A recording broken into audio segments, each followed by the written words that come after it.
Tervetuloa mun kanavan ensimmäiseen ja todennäköisesti viimeiseen ruoanlaitto-leipomisvideoon. Mä oon jo pitkään halunnut täällä mun kanavalla tehdä jonkinlaisen videon, missä mä opetan teille jonkun semmosen ruoanlaitto-leipomistaidon, jonka mä osaan, mutta valitettavasti mä osaan tehdä ainoastaan yhtä jälkiruokaa tai yhtä makeaa, ja se on suklaakeksit. Eli tällä videolla mä näytän teille, kuinka mä teen suklaakeksejä. Mä kysyin mun edellisellä videolla, että minkälaisia jälkkäreitä tai ylipäätään ruokia te tahtoisitte, että mä tekisin täällä mun kanavalla. Ja te otitte ihan hirveästi kaikkia siistejä vaaleanpunaisia jälkiruokia. Joten jos tää video onnistuu, niin mä voin ehdottomasti kokeilla myös sellaisen tekemistä. Tänään me kuitenkin aloitetaan suklaakekseillä. Mä olen valmiiksi laittanut uunin päälle, että se ehtii lämmetä. Ja me tullaan käyttämään tällä videolla K-ruuan tämmöstä niin kuin suklaakeksin reseptiä. Tässä vaiheessa te myös olette ehkä huomanneet, että yleensä kunhan on joku niinku ruoanlaittovideo, niin se keittiö on niinku siinä vieressä tai niinku edessä, mutta meillä se on tuolla takana. Eli mä niinku olen tässä tällä hetkellä olohuonetilassa ja meidän keittiö on tuolla mun takana. Ja se johtuu ihan tästä meidän niinku vuokra-asunnon niinku ei niin hyvin mietitystä pohjaratkaisusta, mutta tullaan tekemään tää nyt näin, että se keittiö on tässä takana ja mä niinku katson tänne suuntaan. Okei, mä en ole aikaisemmin käyttänyt tätä reseptiä, vaan mä olen käyttänyt toista suklaakeksireseptiä, mutta mä haluaisin kokeilla jotain silleen uutta. Se voi olla riski tällä videolla ehdottomasti, mutta mä olen mitannut tänne valmiiksi aineksia, koska jos mulla olisi ollut se Pirkan jauhopussi tässä, niin se ei olisi sopinut tähän estetiikkaan, kun se on keltainen, tai onko se Rainbowin sininen, se ei olisi sopinut tähän estetiikkaan. Eli mulla on valmiiksi mitattuna täällä erilaisia suklaahippuja sekä jauhoja, sokeria mä en mitannut etukäteen, mutta sokeria, sekä sitten leivinjauhetta ja vaniljasokeria, sekä sitten 2 kananmunaa, voita ja tummaa suklaata. Nämä keksit tosiaan ei tule olemaan vegaanisia, mutta jos tämä video onnistuu, mä voin kokeilla vegaanisen niin kuin jälkiruuan tai ruoan tekemistä joskus. Mutta lähdetään tekemään näitä. Rouhi suklaa veitsellä ja sulata se kuulossa vesihauteessa. Nosta kuulho pois vesihauteesta heti kun suklaa on sulanut. Meillä ei ole sellaisen aikaan, koska mun pitää olla 40 minuutin päästä toisessa paikassa, joten me sulatetaan suklaa mikrossa ja toivotaan, että se toimii.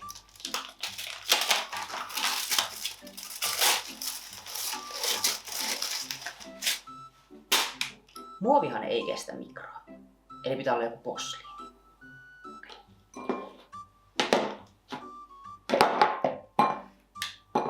Jos joku siellä tietää, mitä eroa on leimatosuklaalla ja tämmöisellä tavallisella suklaalla, niin kertokaa, koska tässä käskettiin ostaa niinku Fazerin tai ylipäätään niinku jotain leimatosuklaata, mutta tavallinen tumma suklaa oli halvempaa, joten...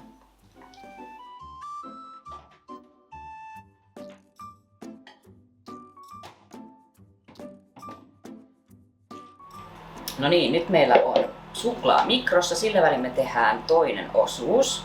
Vatkaa voi ja fariinisokeri sähkövatkaimella tasaiseksi seokseksi. Lisää munat yksitellen hyvin vatkaten. Meitä löytyy täältä Prima Valion voita, joka maksaa 2,50. Mä en tiennyt, että voi on näin kallista, mutta käytetään sitä. Toivottavasti se on rahan arvoinen. Tässä on tämmönen kätevä mitta, että me nähdään oikea määrä. 75 grammaa huoneen lämmössä. Mutta varmaan jos me käytetään sitä nopeasti mikrossa, siitä tulee nopeasti huoneen lämmöstä. Muistakaa myös tarkistaa välissä, että suklaa ei pala. Mä oon monesti tehnyt jotain jälkiruokaa ja mä oon onnistunut polttamaan suklaan tonne mikroon ja sit mä oon pitänyt hakemaan uusi. Tässä on niinku 50 ja 75. Tää on kyllä silleen aika huoneen lämpöstä. Niinku, lähdetään kokeilemaan tällä. Ja fariinisokeri.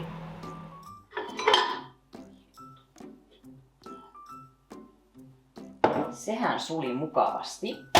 Sillä välin meidän suklaa on täällä lämmennyt. Se on hyvin kuumaa.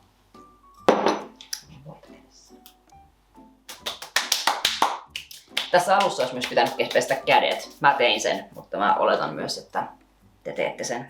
Fariinisokeria 2,5 desiä. Oi että mä rakastan asioita, missä on sokeria. Onko ne sakset jossain? Mä en yhtään tiedä, mitä mä äin tehdä nämä.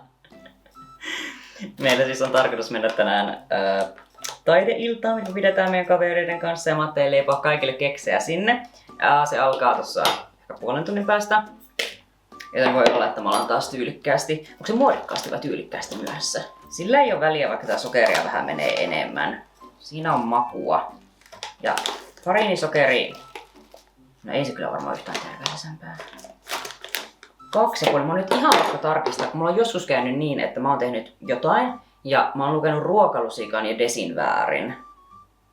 On se desejä. Eli 2,5 desiä good old fariinisokeri. Sitten me laitetaan loput voi jääkaappiin, koska se on edelleen käyttökelpoista. Seuraavaksi on vuorossa tavata tämän videon todellinen stara, eli Boschin vaaleanpunainen tällainen sähkövatkain, jonka mä ostin vartavasti tätä videota varten. Tää ei ihan yllä pöydälle asti, niin me ollaan vähän täällä silleen sivussa.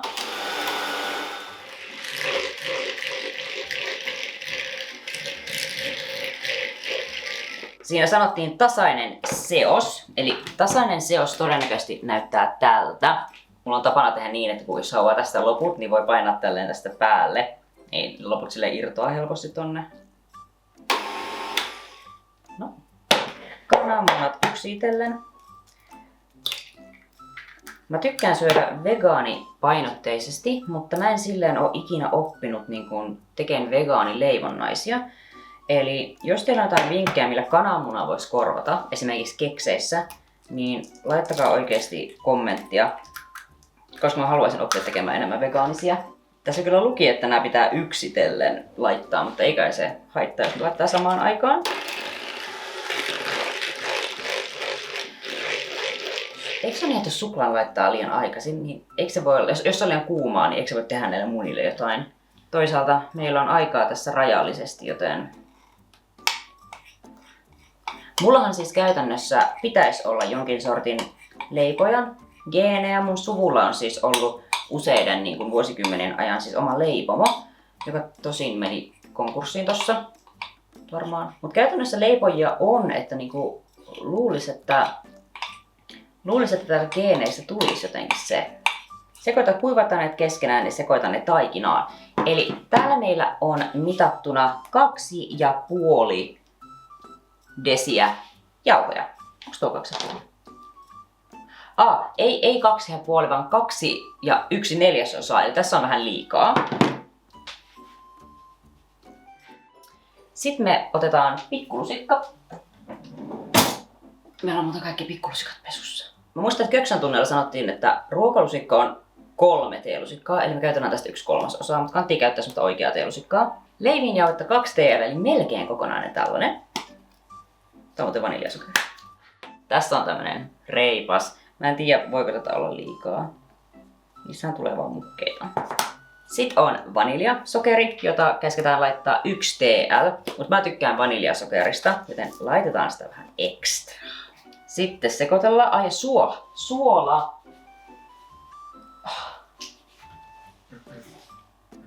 Tää. Kiitos. Suolaa laitetaan pieni ripaus. Onko semmonen... Siinä oli pieni ripaus. Ja siinä oli meidän kaikki kuivat aineet, joita me nyt aletaan sekoittaa. Ja sekoitaan ne taikinaan. Mehän tehdään niin. Mitäköhän tää suklaa sekoittaa ensin? Vitsi kun tuo ei riitä tuo johto. Oota. Sitten. Normisti ripoteltais, mutta meillä ei ole aikaa nyt. Viimeisenä on, että lisää suklaahiput. Tuossa sanotaan, että tumma suklaahippu on. Mä tykkään maitosuklaasta ja valkosuklaasta yhdessä. Eli me laitetaan nyt maito- ja valkosuklaahippuja. Näitä oli desin verran. Mä veikkaan, että tässä on enemmän, mutta... Tässä on 4 desiä. Mutta... Ei tehdä mitään semmosia mauttomia. Tässä on meidän taikina. Se aletaan laittamaan uuniin tää ensin pellille. Ja nyt mä toivon sydämeni pohjasta, että tässä ohjeessa ei ole, että pidä tätä jääkaapissa yön yli. Paista keksiä 150 asteessa. Meillä on vähän liian kovalla uuni. Tai vähän liiankin kovalla. Anna keksien jäähtyä pellillä, niin siirrä ne varovasti lastalla ritilälle jäähtymään. Meillä ei ritilää ole, mutta tällä lähdetään liikkeelle. Täältä meillä löytyy talonyhtiön mukana tulleita ihania mustia peltejä.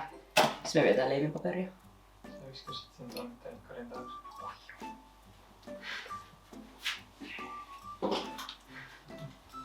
No niin, täällä taas. Seuraavaksi me otetaan leivin arkki. Leivinpaperia tässä talossa, tai leivin rullaa tässä talossa ei käytetä. Mä kerran lähetin Miron kauppaan ja mä pyysin, että tuo leivinpaperia. Ja Miro tuo semmosen rullan, mistä piti itse leikata niitä osia. Eli suosikaa arkkia. Tuossa luki, että jätä leviämisvaraa. Joten lätsitään näitä vaan tähän. Paitsi, että jos meitä on varmaan 7, niin meidän pitää vähän nyt pienentää näitä, että kaikille riittää budjettileikkaukset. Tässä luki vähän, että näin pitäisi olla semmosia Subway-tyylisiä keksejä, joista mä tykkään kovasti. Aha, nyt kävikin ilmi, että yksi pelti ei riitä, eli meidän pitää tehdä 2 pellillistä, mikä tarkoittaa, että meidän pitää lisätä meidän aikatauluun plus 10 minuuttia. No niin, täältä näyttää meidän keksit. Laitetaan uuniin.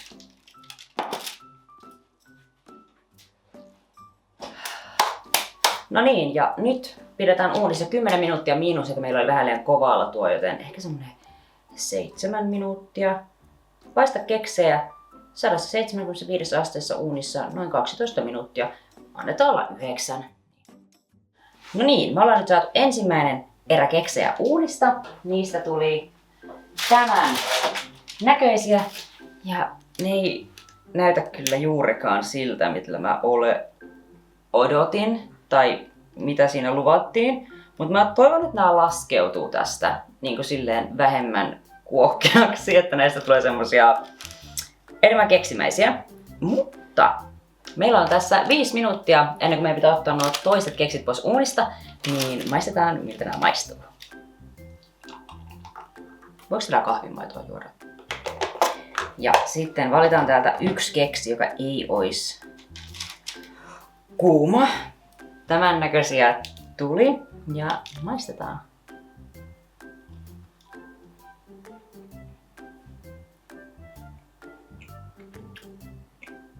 Oh my god. Mitä ihmettä, ne on hyviä. Nämä keksit on todella makeita. Eli ehkä pienempikin määrä sokeria olisi riittänyt. Mutta nämä on tämmösiä todella kuohkeita. Ehkä näistä tulee niin kuin jäähtyessään vähän enemmän semmosia Subway-tyylisiä. Okei. Näiden tekeminen ei ehkä mennyt ihan täysin putkeen, mutta nämä on yhtiä parhaimpia keksejä, mitä mä oon ikinä tehnyt. Ja mä oon tehnyt useita keksejä. Eli voin suositella reseptiä.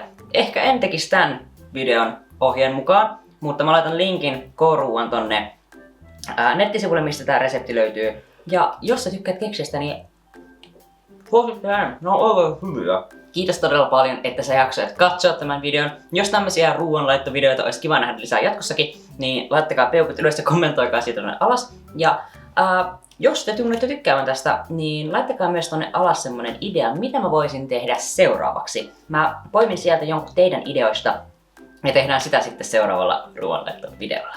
Kiitos todella paljon, että sä katsoit tämän videon. Toivottavasti sä tykkäsit tästä ja toivottavasti me nähdään myös seuraavalla videolla. Moi moi!